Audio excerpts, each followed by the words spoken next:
একজন শুকনো হাত রোগীকে সুস্থ করেন। আর দেখো, একটি লোক, তাহার একখানি হাত শুকাইয়া গিয়াছিল। তখন তাহারা তাহাকে জিজ্ঞাসা করিল, বিশ্রামবারে কি সুস্থ করা বিধেয়? তাহার উপরে দোষারোপ করিবার নিমিত্ত ইহা বলিল।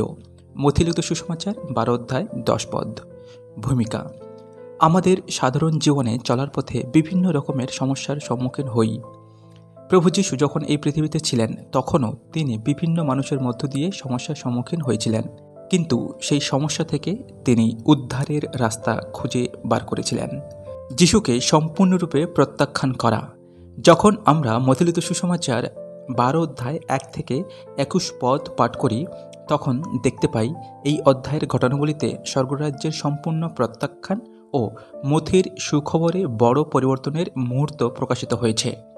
ইসরায়েলীদের কাছে আর স্বর্গরাজ্যের বিষয় প্রচারিত হচ্ছে না।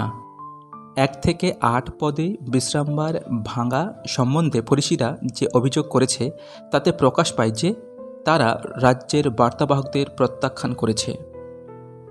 একজন প্রত্যাখ্যান রাজা হিসেবে আমাদের প্রভু দেখিয়ে দিয়েছেন দাউদ কি করেছিলেন যখন তাকে প্রত্যাখ্যান করা হয়েছিল। 1 শমূয়েল 21 অধ্যায় 6 পদ। খ্রিস্ট নিজেকে বিশ্রামবারের প্রভু বলে ঘোষণা দিলেন এবং বিশ্রামবারে একজন শুকনো হাত রোগীকে সুস্থ করলেন। মনে ঘৃণা নিয়ে নেতারা যিশুকে খুন করার পরিকল্পনা করলেন। 14 পদে প্রত্যাখ্যাত ইসরায়েলের রাজা ভবিষ্যতে অজিহুদীদের দিকে ফেরবার ইঙ্গিত দিলেন। যিশায়া 42 অধ্যায় 1 থেকে 4 পদ। এটা ঘটবে যখন তাকে সরকারিভাবে প্রত্যাখ্যান করা হবে, অর্থাৎ যখন তাকে ক্রুশে দেয়া হবে, এবং মৃত্যু থেকে পুনরুত্থিত হওয়ার পরে যখন তাকে শেষবারের মতো প্রত্যাখ্যান করা হবে। লুকলিখিত সুসমাচার 24 অধ্যায় 46 থেকে 47 পদ। উপসংহার: বিশ্রামবারে কাজ করার জন্য প্রভু যীশুকে মৃত্যুর সম্মুখীন হতে হয়েছিল। প্রভু যীশু মানুষের জীবনে সব সময় ভালো চিন্তা করেছেন। আমরা যখন মানুষের জন্য ভালো কিছু করব, আমাদের সম্মুখে মৃত্যু আসতে পারে।